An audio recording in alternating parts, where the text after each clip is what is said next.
안녕하십니까. 네, 반갑습니다. 분위기가 굉장히 학구적인 분위기라 좋습니다.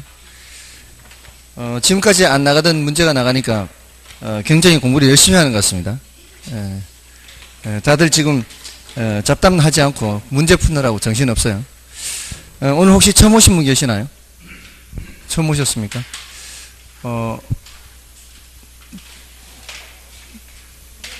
이번 주부터요? 제가 이제 처음 시작할 때는 지난주 거를 복습을 합니다. 그래서, 지난주에 안 들으셔서 저게 뭔 소린가 하실 겁니다. 일단 그 복습하는 거 잠깐 하고요. 이번 주 진도를 나가면은 조금은 덜해질 겁니다. 이번 주부터 이제 처음 들으셨으면은 월요일부터요. 좀 들으실만 하시던가요? 아직은 잘 모르시겠습니까? 아무튼 굉장히 생소한 내용들도 나오고 하는데 좀 각오를 좀 새로 하시고 공부를 하셔야 될 겁니다. 지금 여러분들 그 나눠드린 문제를 풀어보시니까 지난주에 공부하신 분들은 좀 풀리던가요? 아는 것도 있고 모르는 것도 있고 그렇습니까? 아무튼 지난주의 내용을 다시 한번 복습할 테니까요. 나중에 더 확인해 보시기 바랍니다. 뒤에 해설도 있으니까 해설을 보고 참고로 보시고요. 혹시 해설이 좀 이상하다 싶으시면 질문도 좀 하시기 바랍니다. 혹시 제가 잘못했을 수도 있으니까요. 아무튼 지난주에 이제 공부한 것이 부동산학의 총론을 했고요. 부동산학의 총론에서는 부동산 개념과 부동산 분류 요게 더 중요하다 그랬습니다. 여기서 나오면은 틀리지 않도록 해야 돼요.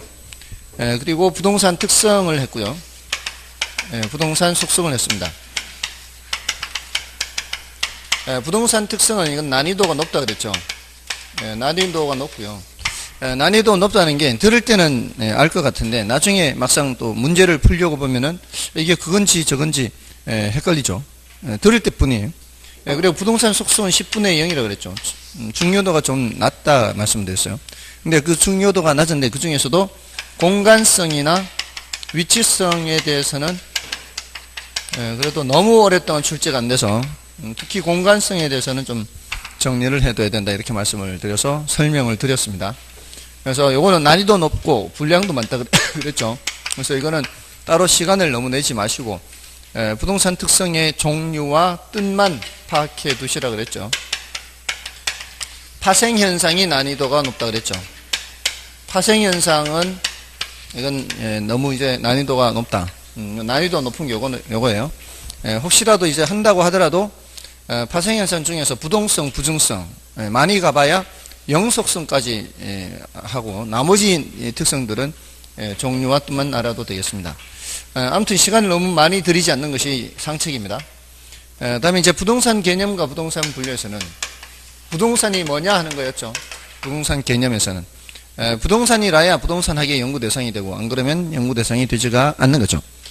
부동산을 살펴볼 때 법적인 측면에서도 살펴보고 경제적인 측면에서 살펴보고 기술적인 측면에도 살펴본다 그랬죠. 이렇게 이제 종합적으로 다 살펴보는 것을 복합개념 부동산 한다 그랬어요. 복합개념으로 부동산을 본다 이 말이에요. 복합개념으로 부동산 본다. 그래서 법적인 측면은 법에 규정된 것인데 법 중에서도 가장 기초적인 법이 무엇이고요? 민법이죠. 민법. 민법에 규정된 부동산을 협의의 부동산하고 뭘 뭐라고 했어요? 협의의 부동산은 토지 및 그 정착물 했죠. 토지와 건물이 아니라 토지와 그 정착물 해서 땅에 붙어 있는 것이 바로 부동산이죠. 그 붙어 있는 것의 대표적인 것이 건물일 뿐이고요. 건물만 있는 게 아니죠. 그래서 정착물에 대해서 더 자세히 정리를 해야 되고요. 그 다음에 광의의 부동산이 또 있죠. 이거는 협의의 부동산에 준부동산을 더한다 그랬죠. 준부동산은 민법상 부동산은 아니지만 민법상 부동산처럼 취급하는 거죠. 그래서 준부동산에 대해서 정리를 하면 되고요. 경제적 개념이나 기술적 개념은 단어 정리만 하면 된다 그랬어요. 이거는 이제 부동산을 상품이라는 관점에서 봐서 상품 중에서도 생산재 또는 생산 요소라고도 하고요. 소비재, 자산, 자본 이런 단어들이 나오면 경제적 측면에서의 개념, 그 다음에 공간, 자연, 위치, 환경 이런 단어들이 나오면 기술적인 측면에서의 개념, 요거 단어만 구별하면 되는 거였고요. 그 자세한 내용을 정리해야 되는 거는 정착물과 준부동산이죠. 자, 이 정착물은 우리나라나 일본 민법에서는 다시 독립정착물과 종속정착물로 나누어서, 독립정착물은 토지주인과 건물주인이 또는 토지주인과 그 위에 정착물 주인이 다른 사람이 될 수 있다 그랬죠. 그래서 대표적인 게 건물이라 그랬고요. 건물 말고도 토지주인과 정착물 주인이 달라질 수 있는 것은 명인 방법을 갖춘 수목이 있고요. 또 농작물도 있고요. 또 임목도 있죠. 기억나시나요? 들은 것은 같나요? 들은 것은 같고, 이렇게 말을 하라고 하면은 말은 안 나오고, 근데 말이 나올 듯 하기도 하지 않나요? 이제는 옹알이가 좀 할 때가 됐거든요. 처음에는 뭔 소리인지 몰라도, 이제 애를 낳으면은 애가 이제 옹알이 할 때가 되지 않습니까? 이제, 한 가지 지금 아직 얘기 안 했죠? 다 했나요, 지금? 건물, 명인 방법을 갖춘 수목, 농작물, 임목이죠, 임목. 임목까지. 그렇게 네 가지는 토지 주인과 정착물 주인이 달라질 수 있죠. 그리고 종속 정착물은 이 독립 정착물에 해당하지 않는 것들은 모두 다 종속 정착물이죠. 근데 정착물이라고 하려면 항구적으로 토지에 붙어 있어야 돼요. 항구적으로. 그러니까 지속적으로 붙어 있어야 돼요. 잠깐 동안 붙어 있는 것은 정착물이 아니죠. 그래서 가시개 수목이라든가 판잣집, 공중전화 박스 이런 것들은 정착물이 아니라 동산이 된다 그랬어요. 정착물이라야 부동산인 것이고, 이렇게 하면 부동산이고, 아니면은 동산, 이렇게. 다음에 이제 준부동산은 민법상 부동산은 아니죠. 민법상 부동산은 아니지만 민법상 부동산처럼 공시방법이 등기나 등록이라는 수단을 갖춘 그런 물건들이에요. 동산도 있고요. 동산과 부동산의 집합물도 있어요. 자동차, 건설기계, 선박항공기 이런 것들은 동산이면서 준부동산이라고 하는 거고요. 그 다음에 공장재단, 광업재단 이런 것들은 집합물이죠. 동산과 부동산의 집합물인데 준부동산. 민법상 부동산은 아니지만 민법상 부동산처럼 등기부를 통해서 권리관계를 확인하거나 등록 원부를 통해서 권리관계를 확인하는 것들, 이런 것들을 준부동산 이렇게 했어요. 자, 이렇게 하면 이제 부동산 개념이 정리가 되고요. 그 다음에 이제 부동산 분류를 했죠. 부동산 분류에서는 공시법에서도 분류를 하죠. 28개 지목. 그 다음에 공법에서도 또 분류를 하죠. 용도지역, 용도지구, 용도구역 이렇게. 근데 우리 부동산 활동상의 분류가 중요하다 그랬어요. 부동산 활동. 부동산 활동상에 분류해서 요거는 이제 대택부, 대지, 택지, 부지 해서 가장 폭넓게 사용하는 말이 부지죠. 택지는 건물 지을 수 있는 땅을 택지라고 하는데, 부지는 건물 지을 수 있는 땅뿐만이 아니라 일반적인 바닥 토지는 모두 다 부지라고 얘기하죠. 건물이 올라가지 않는 경우에도 부지라는 말을 쓴다는 거죠. 요거는 이제 주거용, 상업용 건물을 건축할 수 있는 토지, 부지, 대지했고요. 그 다음에 후보지 이행지 했죠. 대분류상 전환 중인 토지, 소분류상 전환 중인 토지. 공통점은 전환 중이라는 거죠. 어떤 용도에서 다른 용도로 바뀌어가고 있는 중. 대분류상 전환 중이냐, 소분류상 전환 중이냐. 그 다음에 필지, 획지. 필지는 법적 개념이고 획지는 경제적 개념이죠. 그래서 우리 등기부상 토지 뗄 때 한 필지별로 떼죠. 필지별로 떼고 필지별로 또 등록을 하고. 그래서 필지는 등기 등록의 단위예요. 근데 획지는 부동산 활동의 단위죠. 그래서 두 필지 이상이 하나로 개발이 될 수도 있죠. 두 필지 이상이 하나로 개발될 때 그때 이제 한 획지다라고 얘기를 하는 거죠. 그럴 때는 평가는 무슨 평가한다 그랬어요? 일괄 평가한다 그랬죠. 그리고 한 필지가 둘 이상의 획지가 될 수도 있다 그랬어요. 한 필지가 둘 이상의 용도 지역에 걸쳐 있을 수가 있죠. 주거지역과 상업지역 이렇게 걸쳐 있으면 땅값이 달라지게 돼요. 그럴 때는 각각의 용도대로 사용을 할 수가 있어요. 그때는 한 필지가 둘 이상의 획지가 될 수 있어요. 땅값이 다르죠. 그럴 때는 무슨 평가하고요? 구분평가를 한다 그랬어요. 구분평가. 그런 내용들을 했고요. 그 다음에 나지건부지 했죠. 지상에 건물이 없는 땅으로서 등기부상으로도 깨끗한 상태의 땅이 낮이죠. 등기부상 아무런 압류도 없고 저당도 설정되어 있지 않고 전세도 없고 지상권도 없고 이렇게 깨끗한 상태가 낮이고요. 지상에 건물이 있는 땅은 건부지했습니다. 토지의 가치는 낮이가 더 높은 편이에요? 건부지가 더 높은 편이에요? 낮이가 더 높은 편이죠. 이 건부지는 지상의 건물 때문에 토지의 사용 수익이 제한되어 있죠. 그래서 건부 감가가 발생하는 것이 일반적인데 예외적으로 규제가 강화되는 경우에는 건부 증가도 발생할 수가 있다. 이렇게 했어요. 요 세 개가 특히 더 자주 언급이 되는 편이고요. 그 다음에 법지, 빈지. 법으로만 소유할 뿐 활용실익이 없는 땅. 빈지는 바닷가라 그랬어요. 요거는 경사진 곳에서 나타나는 현상이죠. 요거는 바닷가에 이 바다와 육지를 가르는 경계가 최고 만조수인데 최고 만조수위선이 이제 바다 쪽 말고 이 안쪽이 육지라고 해서 거기서부터 측량을 하는 게 아니라 일정한 거리를 들어와서 측량을 하기 때문에 보통 모래사장으로 이루어져 있는 이 부분은 측량 자체가 안 돼 있죠. 그래서 측량 자체가 안 돼 있는 부분을 빈지라고 하고요. 이거는 바닷가라고도 합니다. 그래서 이거는 활용 실익은 있지만 소유권 표시는 안 돼 있는 부분. 이거는 소유권 표시는 돼 있지만 활용 실익이 없거나 적은 토지 이렇게 구분을 합니다. 다음에 뭐 맹지도 있고요. 자루형 토지도 있죠. 도로에 하나도 접합면이 없는 거. 자루형 토지는 도로의 좁은 입구로 접해 있는 토지. 또 포락지 하는 게 있죠. 물의 침식 작용으로 인해서 집안이 절토되어 무너져 내려서 수면 밑으로 잠긴 토지 또는 하천으로 변한 토지. 이게 바로 포락지고요. 공지, 건물 짓고 남겨놓은 땅이죠. 건폐율이나 용적률 이런 적용 때문에 건물을 그 땅을 빽빽하게 건물을 다 올릴 수 있는 게 아니라 그 대지의 일부분만 건물이 올라가게 돼 있죠. 그 남겨놓은 땅이 공지 뭐 이런 게 있었습니다. 등등등 이런 분류가 있었죠. 그리고 이제 부동산 특성이나 속성 뭐 이렇게 했고요. 이거는 이제 특성이나 속성은 따로 복습을 하지 않고요. 마치기 직전에 수요 공급을 들어갔었죠. 수요 공급 어디까지 들어갔죠?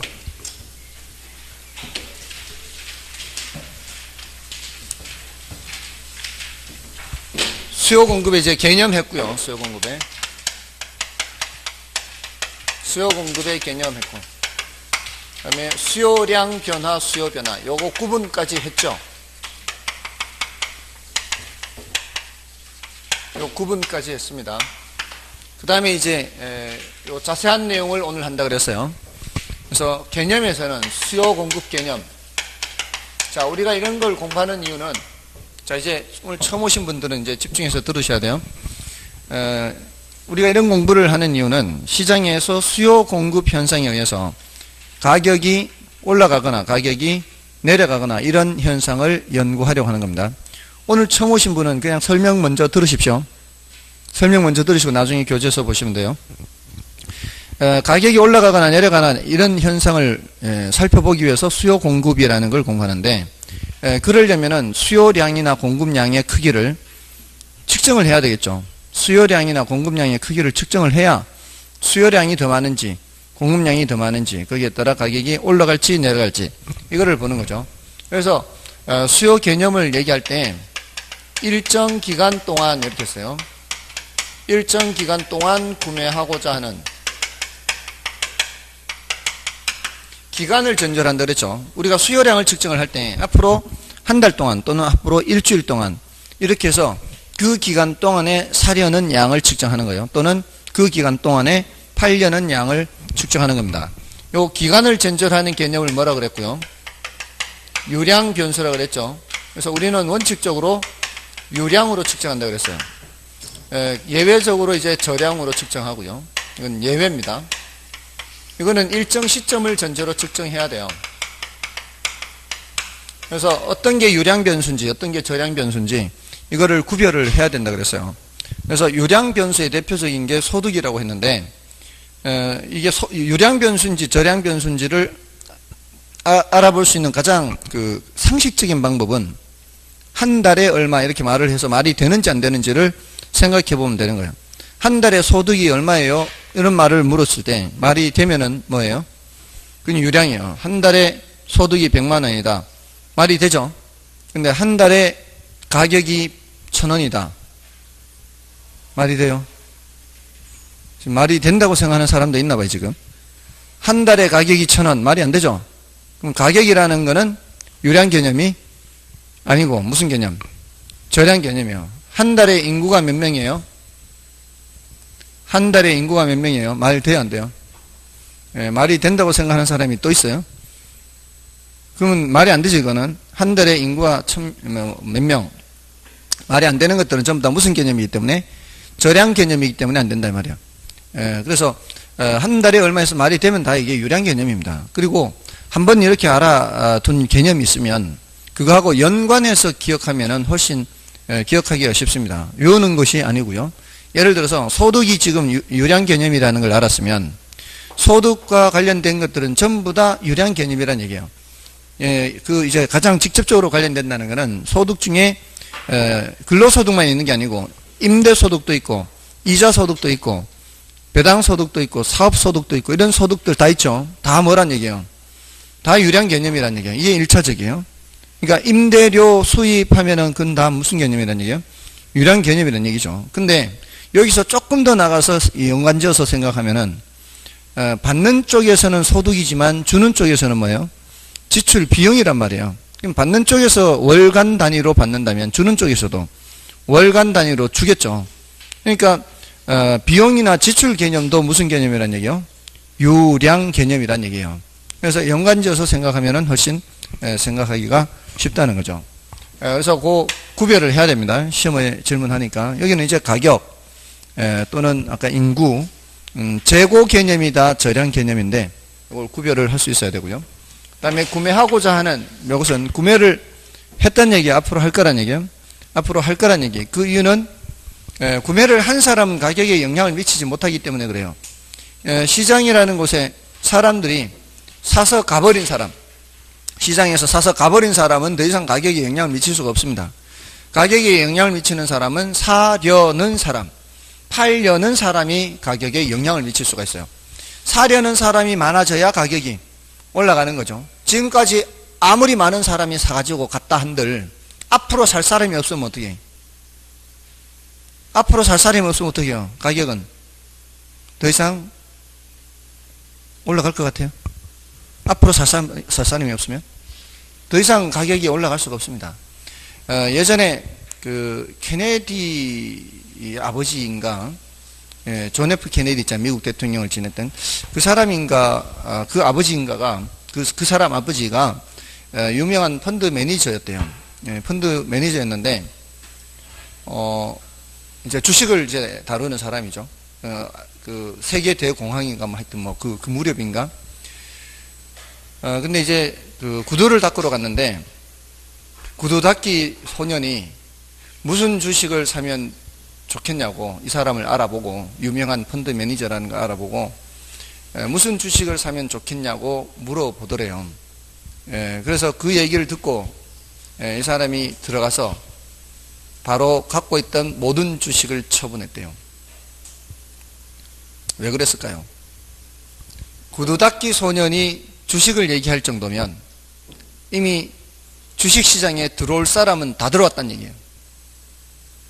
주식시장에 들어올 사람은 다 들어왔단 말이에요. 더 이상 들어올 돈이 없다고요. 시중에 들어올 수 있는 모든 돈은 거의 다 들어왔다, 이렇게 판단하는 거라고요. 뭔 뜻인지 아시겠어요? 더 이상 들어올 자금이 없으면 이게 주가가 올라갈 수가 없는 거죠. 살 사람이 없는데, 앞으로 살 돈이 없는데, 더 이상 살 돈이 없잖아요, 시장에. 뭔 뜻인지 아시겠습니까? 가격에 영향을 미치는 것은 앞으로 살 수 있는, 사려고 하는 그런 유효수요라든가, 이게 세력이 있어야 가격이 올라가는 거예요. 그럼 언제 주식시장에 들어가야 돼요? 곡소리 날 때 들어가면 돼요. 곡소리 날 때. 사람들이 전부 다 주식 투자해서 쫄딱 망했네, 어쩌네, 이럴 때가 바로 들어갈 타이밍이라고 보시면 돼요. 그러니까 가격이라는 것은 산 사람에 의해서 영향을 미치는 게 아니고요. 어떤 사람? 사려는 사람이요. 사려는 사람. 또 판 사람은 이미 소용없어요. 계약서 쓰고 가버린 사람은 소용이 없고요. 앞으로 팔려고 하는 사람이 많아지면 가격은 떨어지는 거예요. 팔려는 사람이 많아지면. 됐나요? 그래서 사전적 개념이에요. 사전적 개념. 그러니까 이거를 이해를 해야 앞으로의 과정을 이해할 수 있어요. 산 걸 생각하면 안 돼요. 사려고 하는 양을 생각해야 되는 거죠. 그 다음에 그런 욕구, 요거를 유효수요라고 한다고 그랬죠. 여기에 대응하는 것을 잠재수요 하는데, 유효수요는 구매 의사와 지불 능력이 모두 있는 수요. 이거를 이제 유효수요 이렇게요. 우리는 수요의 크기를 측정할 때 유효수요로 측정하는 거예요. 잠재수요도 측정하는 거예요. 둘 다 측정해요. 유효수요만 측정해요. 유효수요만 측정하죠.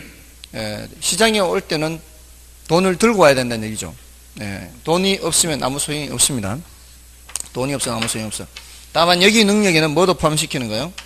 여기 능력에는 대출받는 것도 포함시키죠.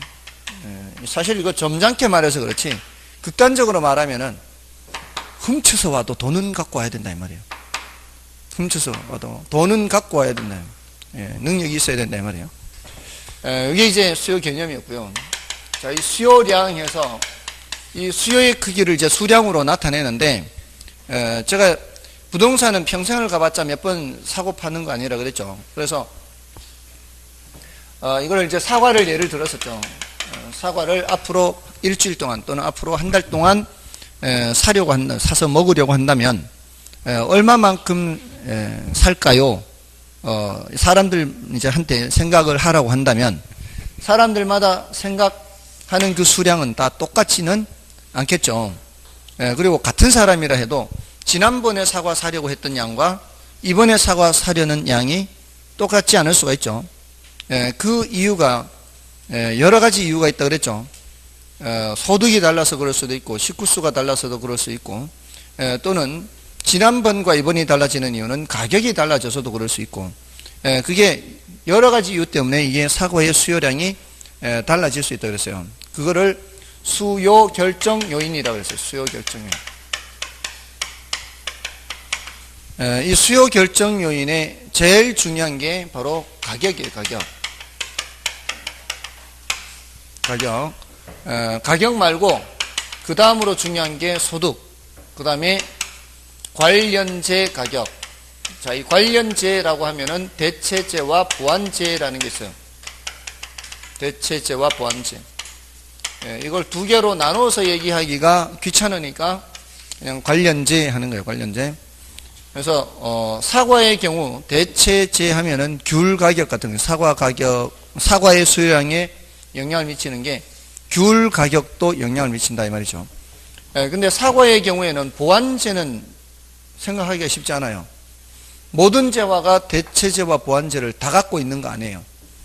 대체재만 있고요, 보완재가 없는 그런 재화도 있습니다. 그러니까 항상 대체재와 보완재를 동시에 생각해야 되는 것은 아니에요.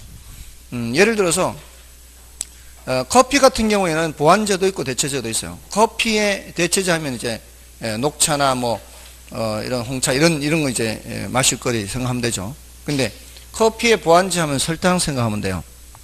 커피는 대체재도 있고 보완재도 있어요. 근데 사과는 보완재는 생각하기가 쉽잖아요. 사과 먹으면서 같이 먹어야 만족도가 높아지는 게 뭐가 있을까요? 함께 사용해서 만족도가 높아지는 거. 별로 생각할 게 없죠. 그러니까 늘 이걸 두 개를 동시에 생각해야 되는 것은 아니에요. 경우에 따라 얘를 생각하고 경우에 따라 얘를 생각하는 거예요. 근데 우리 시험에서는 이렇게도 나오고 이렇게도 나와요. 근데 머릿속으로 아파트 수요량을 보는데 아파트 보완재 가격이 상승한다 이렇게 나와요. 아파트에 보완재가 뭐 있을까요? 시험 칠 때 그 보완재가 뭐가 있을까 생각하다 보면은 시간 다 지나가고 못 쳐요. 출제는 그렇게 한단 말이에요. 그러니까 그런 사례를 생각하려고 하지 마시고, 그럴 때는 대체재와 상반되는 재화로서 효과를 얘기하면 돼요. 대체재는 함께 사용할 수가 없는 거잖아요. 보완재는 함께 사용하는 거고, 대체재는 함께 사용하지 않는 재화이기 때문에 대체재에서의 효과와 반대로 얘기를 해주면은 보완재 효과가 나오는 거예요. 그러니까 구체적인 예를 굳이 모든 경우에 다 생각할 필요는 없어요. 그래서 어느 하나를 확실하게 알면 나머지는 자동으로 해결이 돼요. 자, 아무튼 이 관련재 가격도 어디에 영향을 미치는 거예요? 수요량에 영향을 미치는 거예요. 그리고 가격에 대한 예상. 사과 가격에 대한 예상이에요. 사과 가격. 다른 예상이 아니고 이 예상 또는 기대라 그래요. 예상 또는 기대. 이것도 사과 수요량에 영향을 미쳐요. 예를 들어서 내가 지난번하고 사과 가격이 똑같아서 똑같은 양만큼만 살라고 담고 있는데 직원이 다음번에는 가격이 올라갈 것 같아요 라고 한마디를 던져요. 어떻게 해야 될까요? 다음에는 가격 올라갈 것 같아요. 지난번하고 똑같은 가격인데 똑같은 양만 담으려고 이렇게 담는데 다음에는 가격이 올라갈 것 같아요 하면은 아무래도 더 많이 담아야 될 거 아니에요. 지금 가격이 변했어요? 가격이 안 변했어요? 가격은 안 변했다고요. 가격은 안 변했지만 그런 예상이 바뀌는 예상이. 예상이 바뀌어도 사과 수요량의 변화가 나타날 수 있죠. 이런 게 변했을 때 나타나는 것처럼. 그게 전부 다 뭐라고요? 수요 결정 요인이 수요 결정 요인. 또는 좋아하는 정도 또는 가족 수, 국가 전체로 보면 인구 이런 것들이 다 뭐에 영향을 미친다고요? 수요량에 영향을 미치는 수요 결정 요인이에요. 자, 근데 그 중에서 지난주에 이것까지 했었죠. 가격이 변해서 수요량이 변할 때는 뭐라고 불러주고요? 가격이 변해서 수요량이 변할 때는 수요량 변화라고 불러주고 가격 외의 요인이 변해서 수요량이 변할 때는 수요 변화라고 불러준다 그랬죠. 자, 이렇게 달리 불러준다 그랬어요. 우리가 일상생활을 할 때는 가격이 변해서 더 담든 덜 담든 소득이 변해서 더 담든 덜 담든 그런 거 생각 없이 그냥 본능적으로 아마 더 담을 거예요. 이제 익숙해져 있어서 내일 누구 생일이라서 더 담고 뭐라서 더 담고 이렇게 본능적으로 하죠. 근데 이 경제학이라는 공부를 할 때는 가격이 변해서 수요량이 변할 때는 뭐고요? 수요량 변화를 하고 가격 외의 요인이 변해서 수요하고자 하는 양이 변할 때는 수요 변화라고 구분을 한단 말이에요. 그 구분을 하는 이유가 그래프를 그려서 나타내려고 하기 때문에 그래요. 그래프를 그릴 때는 축이 두 개밖에 없어요. 축이 두 개밖에 없으면은 두 가지만 나타내는 거예요. 우선은 두 가지만. 근데 그 두 가지 중에서 수량은 반드시 나타내야 되거든요. 공급 수량이나 수요 수량이나 수량을 알아야 우리는 수요가 더 많은지 공급이 더 많은지 그걸 측정을 하니까 한 자리는 수량이 반드시 차지를 해야 돼요. 근데 나머지 이 수요 결정 요인 중에 굉장히 많죠. 이 굉장히 많은 것을 동시에 다 나타낼 수는 없으니까 일단은 제일 중요한 가격을 나타내서 여기다 표시를 해요. 그리고 나서 나머지 것들도 이제 표시를 하려고 하는 거예요. 표시를 해요. 결국은 얘가 변해도 수량이 변하고 얘가 변해도 수량이 다 변하는데 나타내는 방법이 다르다 이 말이에요. 자, 가격을 이제 먼저 보시면 가격이 어느 정도 수준일 때 수요하고자 하는 수량이 이만큼이에요. 그럼 가격이 올라가면은 수요하고자 하는 수량이 어떻게 되겠어요? 보통은 줄어들겠죠. 가격이 내려가면은 늘어나겠죠. 이렇게. 자, 이렇게 해서 가격이 변해서 수요하고자 하는 양이 변할 때는 이렇게 변하는 게 나타나고 있죠. 지금 가격이 하락하면 수요량이 이렇게 길어지고 있죠. 가격이 상승하면 짧아지고 있죠. 이렇게 해서 요 끝점들을 다 연결을 해보면 가격이 변해서 수요량이 변할 때는 이렇게 수요 곡선으로 나타나요. 이렇게 수요 곡선을 보면은 가격 변할 때 수요량이 얼마나 변하는지를 알 수가 있죠. 맞나요? 지금 요거는 나타냈단 말이에요. 그때 나머지 것들은 일단 고정되어 있다고 봤는데 가격 말고 이제 소득이 변할 수도 있잖아요. 예를 들어 소득이 증가했다 그러면 소득이 증가하면은 수요량이 늘어날 거 아니에요. 근데 어떻게 나타나는가 하면은 가격이 변하지 않아도 예를 들어서 지난번과 가격이 똑같은데 내가 소득도 변하지 않고 그대로라면 내가 이만큼을 사겠지만 자, 이제는 소득이 늘었다면 지난번과 같은 가격이라도 어때요? 더 많이 사지 않겠습니까? 그죠? 지난번에 가격이 이랬다면 이렇게 지난번에 가격이 이랬었다면 가격이 이랬었고 소득이 그대로라면 난 그대로 사겠지만 소득이 더 늘었다면 이거보다는 더 많이 사지 않겠냐 이 말이에요. 그러니까 소득이 늘어나게 되면은 각각의 가격 수준에서 모두 다 이렇게 더 살 거란 얘기예요. 그러니까 소득이 늘어난 상태의 수요 곡선과 소득이 늘어나기 전의 수요 곡선은 서로 다르다는 거죠. 그러니까 소득이 늘어난 것은 어떻게 표시가 돼요? 수요 곡선을 새로 그려서 표시를 한다 이 말이에요. 됐나요? 소득이 늘어나서 수요량이 변하는 것은 새로 수요 곡선을 그려서 표시하는, 기르기가 전체적으로 다 길어지죠. 이렇게 같은 가격 수준이라도 이렇게 변하는 것은 가격이 변한 거예요. 가격 외의 요인이 변한 거예요. 가격 외의 요인이 변한 거죠. 또 자, 우리 식구수가 4식구였는데 자, 이제 소득 얘기하지 말고 우리 식구수가 6식구로 늘어난다고 생각해 보세요. 4식구일 때는 내가 가격이 이만큼이면 요만큼 사려고 했는데 6식구로 늘어나면은 아무래도 더 많이 살 거 아니에요.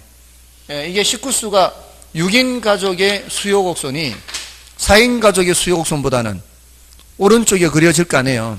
그러니까 지금 이게 바뀌든 지금 이 박스 안에 있는 항목들이 바뀌면 새로 이 수요 곡선을 그려야 되죠.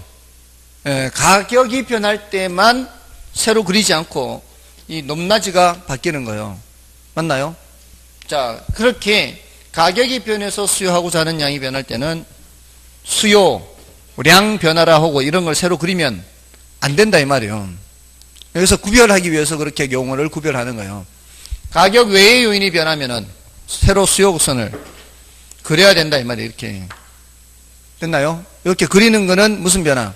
수요 변화 이렇게 구분을 한단 말이에요. 그래서 구분하는 거예요. 그래서 그래프로 나타내기 때문에. 자, 근데 이제 여기서 문제는 그릴 때 오른쪽에 그리느냐 왼쪽에 그리느냐 이게 이제 문제란 말이에요. 됐나요? 그래서 그거를 자세히 해야 돼. 그거를 그게 이제 수요 변화를 자세히 하는 거다 이 말입니다. 예, 그걸 오늘 완전히 이제 정복을 하고 가셔야 돼요. 완전히는 몰라도 한 80%는 80%만 정복. 예, 안 하면 못 가는 거예요. 예, 자, 이제 교재를 보시면 이제 교재에서 지난주에 수요 곡선 보시면은 52쪽이에요. 자, 이게 수요 곡선이죠. 이게 여기 수요 곡선인데 52쪽 수요 곡선 있죠. 이 수요 곡선의 형태가 어떤 형태예요? 우하향 형태죠. 우하향 형태. 오른쪽 아래로 내려가는 형태. 그리고 요거를 이제 수학적으로 얘기할 때는 반비례라고 해요. 가격이 올라가면 수요량이 어떻게 해요? 내려가죠. 가격이 내려가면 수요량이 올라가죠. 그거잖아요. 지금 가격이 올라가면 수요량이 줄어들고 가격이 내려가면 수요량이 늘어나고 반대로 움직이고 있죠. 이걸 반비례 그래. 반비례. 자, 이거를 수학적으로는 이제 감소함수 그래요. 감소함수. 그리고 이걸 이제 학자들은 경제학자들은 수요 법칙 그래요. 자, 이 표현들이 다 어떻습니까? 다 다르죠. 표현들은 다르지만 내용이 다 같은 내용입니다. 이게 필기를 하더라도 설명을 들어야 됩니다. 설명 못 듣고 필기하다 보면은 아무 소용이 없습니다. 설명 듣는 게 우선이에요. 자, 이 수요 법칙, 반비례, 우하향 형태 이게 같은 의미입니다. 이게 감소함수라는 것은 이렇게 반대로 움직일 때를 얘기하는데 앞으로 이 감소함수, 증가함수 또는 비례, 반비례가 계속 나올 거예요. 비례는 같은 방향을 의미하는 거예요. 비례는 자, 이걸 이제 강조하는 이유가 앞으로 같은 방향, 반대 방향을 얘기할 때 숫자로 나타내는 경우가 많아요. 경제학에서는 숫자로 나타낼 때 분수꼴로만 해요. 분수꼴로. 근데 분수꼴에서 분모, 분자, 부호가 같으면은 전체 부호가 어떻게 돼요? 전체 부호가 양수의 음수예요. 양수죠, 양수. 같은 방향의 의미는 비례, 비례의 의미는 양수고요. 여기는 반비례죠. 반비례는 분모, 분자의 부호가 어때요? 분모, 분자의 부호가 서로 달라요. 그러면 전체 부호는 0보다 작은 거죠. 그러니까 같은 방향 비례 양수고요. 반대 방향 반비례 음수예요. 그러니까 음수기 때문에 이거는 감소함수라고 표현하는 거예요. 함수라고 표현할 때 얘는 음수와 관계 있기 때문에 비례는 증가함수, 양수, 증가함수. 제가 팔을 이렇게 하면 이거 양수의 음수예요. 양수라고 해야 돼요. 양쪽 다 같은 방향이잖아요. 둘 다 내려가고 있죠. 둘 다 내려가면 뭐라는 얘기예요? 둘 다 음수. 이 뭐라고요? 양수, 비례, 무슨 함수? 증가함수. 이걸 잘 생각해야 된다고요. 언뜻 보면은 제가 양떡 다 이러면은 음수 같지만 음수가 아니고 양수, 증가함수, 비례라고 해야 된다고요. 아시겠죠? 그게 요거라 요거. 둘 다 밑으로. 자, 이게 앞으로 계속 나오니까 미리 말씀을 드린 거고요. 다음에 그 52쪽이 맨 밑에 개별 수요 곡선과 시장 수요 곡선 이런 말이 있죠. 그건 뭔가 하면은 개별 수요 곡선은 개별 수요자들의 수요 곡선을 말해요. 개별 수요자들의 수요 곡선은 자, A라는 사람의 수요 곡선, B라는 사람의 수요 곡선, 처한 상황이 다 다를 수가 있죠. 처한 상황이 다 다른데, 자, 이렇게 이제 나타내면은 A라는 사람은 10,000원이라는 가격에 요만큼 사려고 하고요. B라는 사람은 요만큼 더 많이 사죠. B라는 사람이. 그럼 A라는 사람이 사려는 양을 여기다 측정을 하고요. 여기 이제 표시를 하는 거예요. 요만큼만 떼서 여기 오는 거예요. 그럼 B라는 사람이 사려는 양을 이만큼 떼서 오는 거예요. 그러면 시장 전체 두 사람밖에 없다면 이 두 사람이 사려는 양을 다 합하면 여기서부터 여기까지가 되겠죠. 가격이 낮은 상태에서도 마찬가지. 가격이 3,000원일 때 A라는 사람이 사려는 양 이만큼 재오는 거예요. 여기다가 B라는 사람이 이만큼 사려는 거 여기 재오는 거예요. 이렇게. 자, 그러면 여기서부터 여기까지는 A라는 사람이 사려는 양과 B라는 사람이 사려는 양을 합한 거죠. 시장에 이 두 사람밖에 없다면 시장 전체의 수요량이 여기까지요. 3,000원일 때, 10,000원일 때 여기. 이걸 두 점을 연결하면 이게 시장 수요 곡선이 돼요. 시장 수요 곡선은 개별 수요 곡선을 알면은 구할 수가 있어요. 개별 수요 곡선을 수평 방향으로 합한다 그래요. 수평합. 자, 수평합을 하면은 자 보세요. 여기 밑으로 내려갈수록 점점 벌어지고 있죠. 여기도 밑으로 내려갈수록 벌어지고 있어요. 벌어진 걸 더한 거예요. 지금 여기는 벌어진 걸 더하면은 더 많이 벌어지게 되겠죠. 그러면은 더 완만해지는 특징이 있어요. 시장 수요 곡선은 개별 수요 곡선보다 어떻다? 얘네들의 가파르기보다도 얘가 더 완만해지는 경향이 있다 이 말이에요. 됐습니까? 자, 요거는 이제 참고로 봐두시고요. 다음에 이제 수요 법칙 이거는 그 의의만 알아두시고요. 수요 법칙이 성립하는 이유는 난이도가 높아서 나중에 말씀드리겠습니다. 다음에 수요량 변화, 수요 변화. 자, 이 개념 구분은 했죠. 수요량 변화는 뭐고요? 그 재화에 뭐가 변한다? 그 재화의 가격이 변하는 거예요. 수요 변화는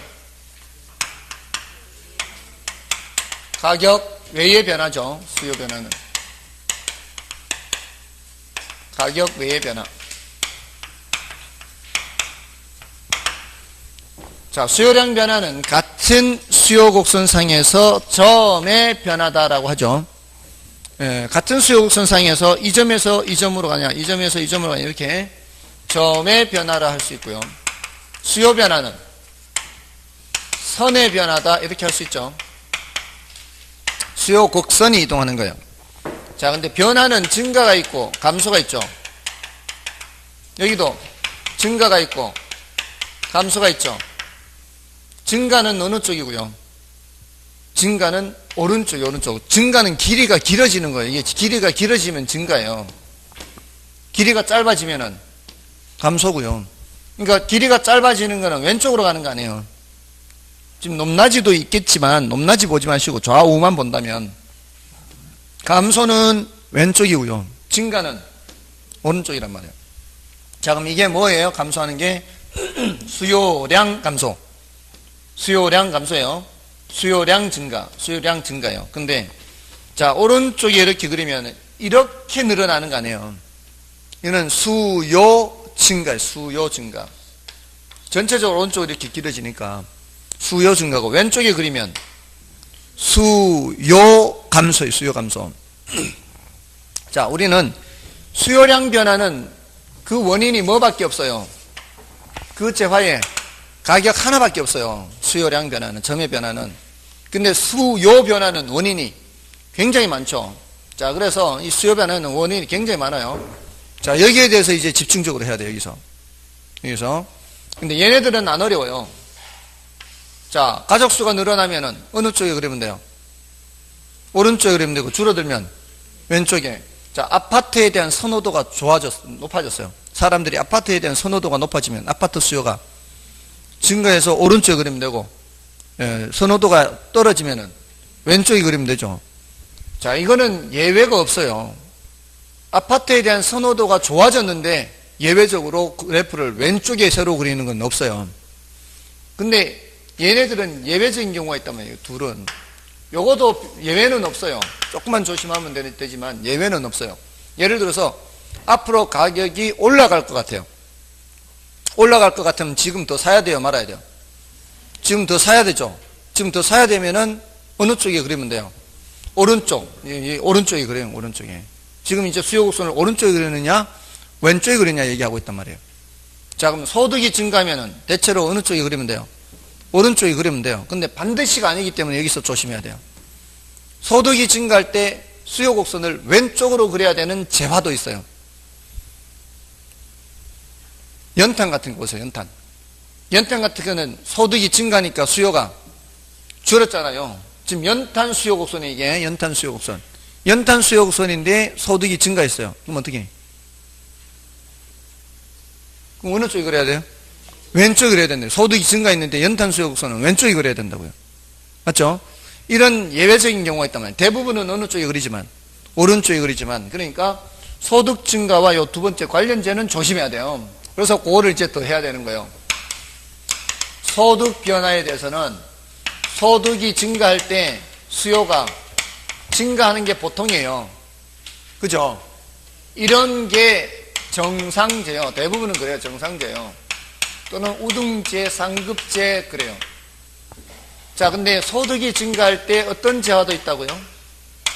수요가 감소하는 재화도 있단 말이에요. 이런 재화는 무슨 재? 열등제 이렇게 한다면 열등제. 요건 이제 하급제라고도 하고요. 뭐 상급제, 하급제. 자, 그러니까 이런 예외적인 경우가 있기 때문에 조심을 해야 된단 말이에요. 자, 근데 질문을 할 때 소득이 증가하는 경우만 질문하겠어요?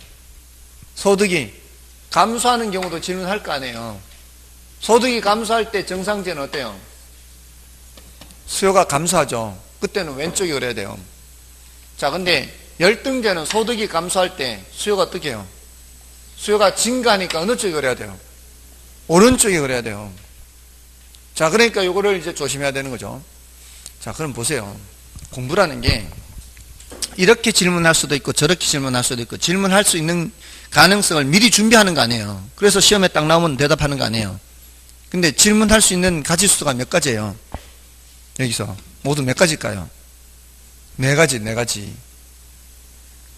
소득이 증가할 때 정상제의 경우, 소득이 증가할 때 열등제의 경우, 소득이 감소할 때 정상제의 경우, 소득이 감소할 때 열등제의 경우, 이렇게 모두 몇 가지예요? 네 가지죠. 이 네 가지로 기억하면 얼마나 헷갈리겠어요. 분량을 반으로 줄여야 돼요. 분량을 반으로 줄이는 방법은 이런 방법이에요. 소득이 증가할 때 수요가 증가하죠. 소득이 감소할 때 수요가 감소하죠. 소득 변화 방향과 수요 변화 방향이 같은 방향이에요? 다른 방향이에요? 같은 방향이죠. 여기는 소득이 변하는 방향과 수요가 변하는 방향이 어때요? 반대 방향이죠. 그렇게 기억하면은 둘로 줄일 수가 있다 이 말이에요. 소득 변화 방향과 수요 변화 방향이 같은 방향으로 움직이는 건 무슨 제와? 정상제. 반대 방향으로 움직이는 것은 열등제. 자, 같은 방향은 비례라 그랬어 아까. 맞나요? 같은 방향은 비례. 비례는 양수라 그랬죠. 자, 그러면 정상제는 비례, 반비례. 비례, 양수, 음수. 양수. 뒤에 가면 또 나온단 말이에요. 탄력성이라는 데서 또 나와요. 이렇게 기억을 하면은 뒤에 탄력성에서도 자동으로 해결이 돼요. 자, 그럼 열등제는 반대 방향, 같은 방향? 반대 방향. 반대 방향은 양수, 음수, 음수. 탄력성에 가면은 음수가 나와요. 음수. 소득 탄력성이 양수면 정상제 열등제, 양수면 정상제, 음수면 열등제. 자, 이렇게 기억하면 이제 같은 방향인지 반대 방향인지 모르는 거예요. 자, 어떤 재화가 소득이 줄어드니까 수요가 줄어들었어요. 무슨 제? 정상제. 같은 방향만 생각하는 거예요. 같은 방향. 아시겠죠? 소득이 감소했는데 수요가 증가했어요.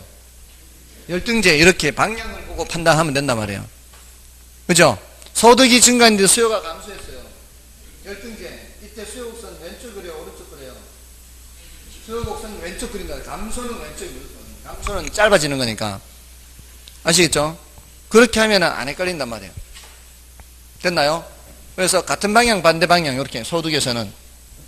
자, 그 다음에 이제 요게 제일 어려워요, 요게. 관련제 가격이에요. 관련제에는 대체제도 있고 뭐도 있다고 그랬어요? 보완제도 있다고 그랬죠. 자, 이럴 때 아까 제가 뭐라고 말씀드렸어요? 모든 경우를 다 사례를 다 생각하려고 애를 쓰지 마시고 처음에 이해를 할 때는 사례를 들어서 이해를 해 두더라도 나중에는 아예 암기를 하는 게 속도를 빨리 하는 거예요. 지금 대체제 가격이 변할 때 내가 지금 살펴보는 재화 수요가 어떻게 되는지를 보는 거예요. 예를 들어서 아까 뭐 귤과 사과를 얘기했지만 이제 아파트와 빌라 이렇게 해도 돼요. 자, 우리는 이제 아파트 수요를 보려고 하는 거예요. 아파트 수요를. 아파트 수요가 어떻게 되는지 보려고 하는데 빌라 가격이 움직이는 거예요. 빌라 가격이. 자, 아파트 살까 빌라 살까 이렇게 저울질하고 있어요.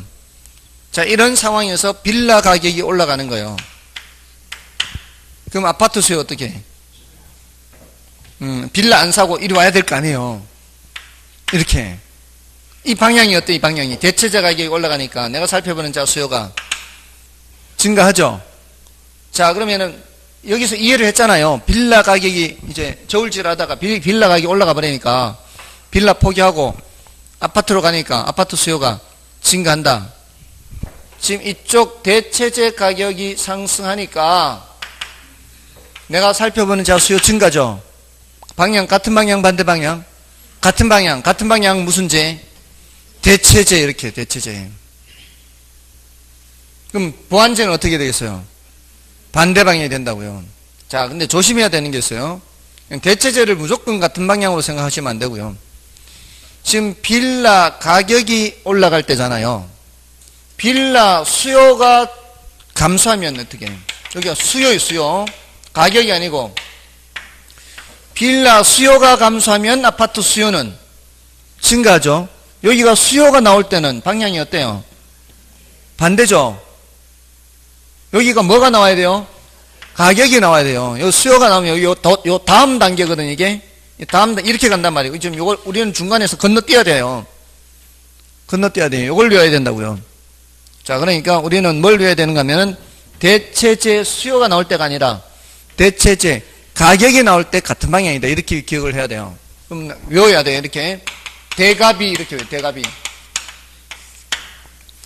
대체재 가격이 나올 때 비례다 이 말이에요. 대체재 가격이 나올 때. 근데 문제에서 대체재 수요로 물어버리면 반비례. 대체재 수요로 물으면 반비례예요. 반대방향 이렇게 기억하시라고요. 됐죠? 그래서 오늘의 가장 하이라이트는 대갑이에요. 오늘의 하이라이트는 대갑이에요. 대갑이. 이번 시간 첫 시간의 하이라이트 대갑입니다. 자, 그러면 자 보세요. 자, 질문 드려요. 대체재 가격이 내려가면 이 말이에요. 내가 살펴보는 자 수요는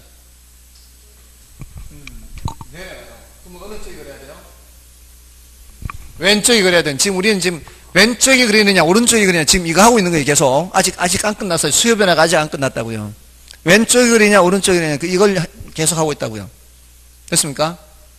대체재 가격이 올라가면 내가 살펴보는 자 수요 대체재 가격이라 했잖아 지금. 그럼 내가 살펴보는 자 수요 증가하죠. 증가하니까 어느 쪽이 그래야 돼요? 오른쪽이 그래야 돼요. 오른쪽에. 됐죠? 자, 그러면 살짝 비틀어 볼까요? 자, 보완재가 뭔지는 생각하지 마시고요. 보완재 가격이 내려가요. 보완제 가격이 내려가면 내가 살펴보는 자 수요는 올라간다 이 말이에요. 보가 반 이렇게 보가 반. 보완제 가격이 나올 때는 반대로. 그러니까 대가비를 확실하게 기억하고 있다면 보완제 가격 나올 때는 아 이거 반대로 돌리면 되는구나. 보완제 가격이 올라가면 내가 살펴보는 자 수요는 내려가니까 어느 쪽이 그린다? 왼쪽이. 됐죠? 예, 이거 안 틀리면 돼요. 예, 지금 이거 안 틀리면 돼. 아, 지금 굉장히 서강이 비치고 있어요, 갑자기. 처음에 시작할 때는 굉장히 암울했는데, 예, 암울했어요, 처음에는. 예, 오늘 시작할 때는 암울했어요. 아무튼, 대가비를 잘하면 돼, 대가비. 아시겠죠? 나중에, 다음 순환에 말씀, 수요가 나온단 말이에요, 시험에. 대체제 가격이 안 나고, 대체제 수요가 나온단 말이에요. 그러면 요거 대가비에서 다시 반대로 돌려줘야 되거든. 그죠? 우리는 뭘 외우고 있어요? 대체제 가격이 나올 때 같은 방향으로 외우고 있잖아요. 근데 대체제 수요가 올라가면 이렇게 하면은 내가 살펴보는 자 수요는 내가 이렇게 해야 되거든. 그러니까 확실하게 하이라이트가 뭐라고요? 하이라이트?